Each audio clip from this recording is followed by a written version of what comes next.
Hi, welcome to Actual Spinster. My name is Anna Marie and today I'm going to do my Jane Austen July TBR, but it's mostly more like sort of potentials. None of this is particularly concrete except from one choice. I'll also leave links to like the hosts and I'll maybe put the challenges in the description box too so you can check that out. It goes on for the whole of July.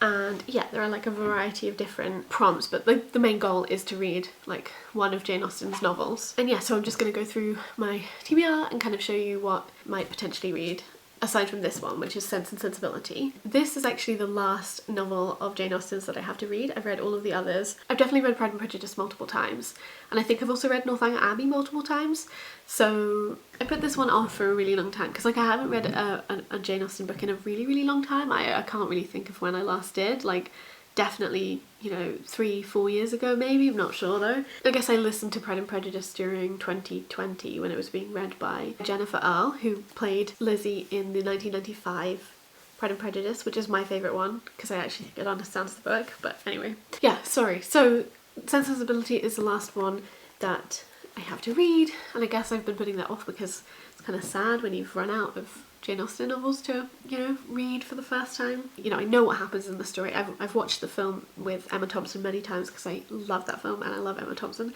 But yeah, it'll be really interesting to finally actually read it and see if I really love it in the way that I love the film, or maybe I'll suddenly understand that the film is a terrible adaptation. I don't think that's going to be true, but we'll see. There's that, which is, you know, a definite thing I'm going to try to read. In terms of there's like a challenge or a prompt for like retellings and things. So then there's this, which is Longbourn by Jo Baker. And this is it's Pride and Prejudice from the perspective of the servants in the Bennet household at Longbourn House. We get kind of very small glimpses of their servants. So it will be, yeah, really interesting to read this. Like this is exactly what I kind of want from like a retelling, you know, bringing like a new perspective into an older text. Like why wouldn't you do something like that really develops the frame of reference? I might try to find like an audiobook of this. My library might have it, which would be great because I would really like to read this. I've had this for a very long time. So there's challenges or prompts that are like reading books published during Jane Austen's lifetime or set during Jane Austen's lifetime. Obviously like this I guess would count. And I have 2 books that might fit for that. So then I have Belinda by Maria Edgeworth, which was published in 1801.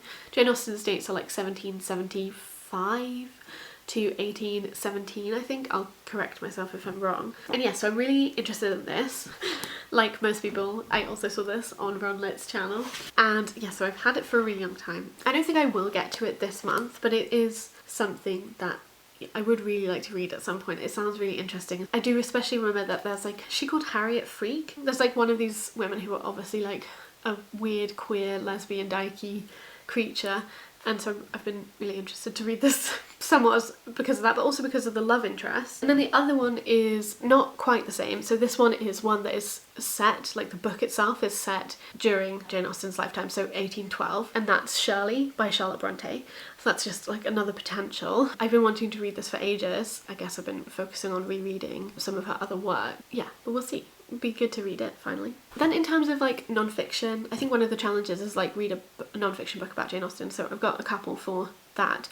These things I would say are much more focused on the like literary crit side of her life, like not necessarily like biographical stuff, but obviously it's kind of all included too. So one of the books I have, which I've had for a very long time, is John Mullen's What Matters in Jane Austen, which I actually got given very sweetly by my school best friend's mum. She gave it to me and she like wrote in it too, to inspire your inquiring mind on the journey ahead. Good luck with sixth form. Like it's been 10 years since I was in sixth form, so. And the reason why I haven't got rid of this is because I am interested in it, but it's just like fairly low priority. Plus I have, I think, been waiting until I've read all of her work, like all of her novels I mean, because, you know, I think that will be when I get the most out of it. But once I've read Sense and Sensibility, like it's all, I'm ready.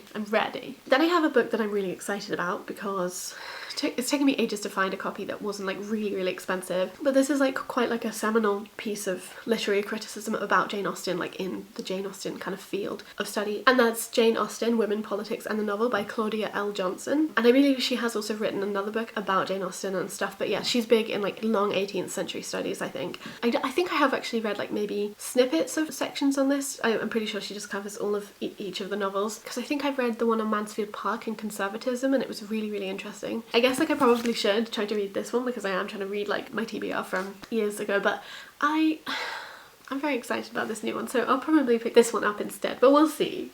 We'll see. Because I mean, I think it's pretty unlikely that I'd read 3 non-fiction books about Jane Austen in this month because I'm not great at reading non-fiction. The third and final book is a book also called Jane Austen, but this one is called Jane Austen or The Secret of Style, and it's by D.A. Miller.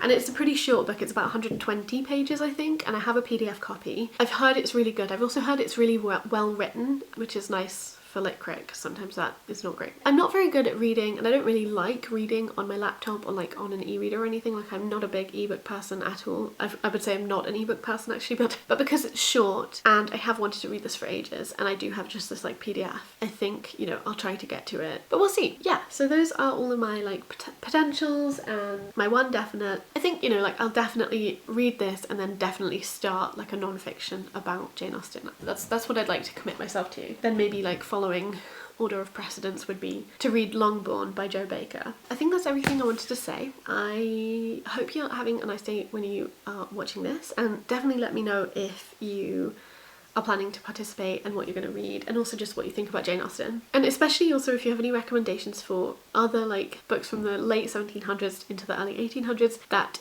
centre like servants' voices and their experiences.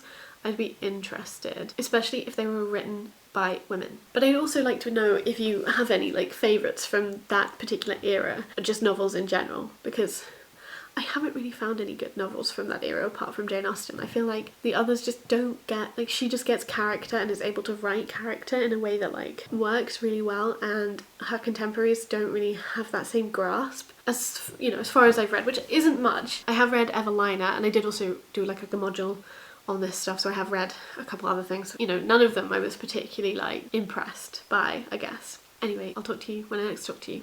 Bye!